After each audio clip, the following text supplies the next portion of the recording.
Господин Достанич, предвид така стеклите се обстоятелства, доколко сте доволен од точката срещу Ботев? Когато не спечелиме, никога нисам. На нас ни липса 3 точки и искали сме по свака цена да биеме днеска.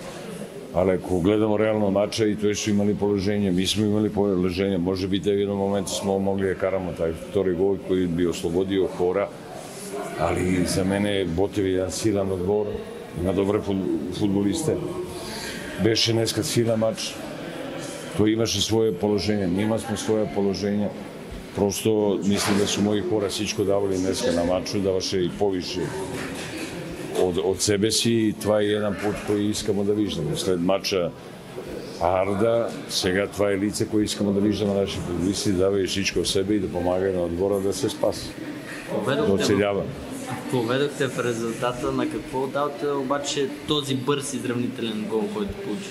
Гледайте сега, аз никога не съм говорил за судиите нещата, али у едно моменто мислам да всички виждамо на тъча, имамо контрол, тука спирају двама-трима футболисти, тој е од там нататък, али не искам да трсим алиби, не искам ништо, просто да сме запалили още малко време тај резултат, мислим да би имали повише шанси да спечелимо, заштото Ботев би сигурно земјал ризик последних 10 минута или 15, имали би пространство да направиме нешто повише, али кажем, за мене това е реално.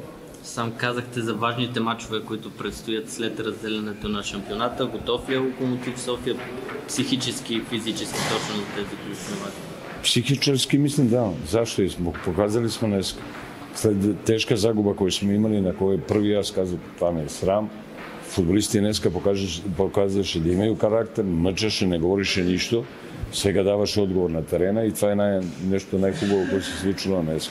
Од там нататък мисли да сме готови, мислим да некои хора као Арлица, кој е много важен футболист за нас, за Бруно, кој е пак много важен футболист за нас, ако се најбрзо установи и врне со одбора, мислимо да сме на добар пут. Казахте за контузени Октавио, напусна на терена на Куцвеки. Ще играе ли следващия дугол? Па мислим да нас не са доктора, али това кој сме виждали, кој го питах, мислим да не е ништо сериозно. Това е просто спазам, заштото има много мачова натрупаних нещата. Просто даваше всичко од себе си, видехме днеска да направи силен мач. Това не мислим да е нека трудна контузија. Благодаря ви, успех след. Аз благодаря.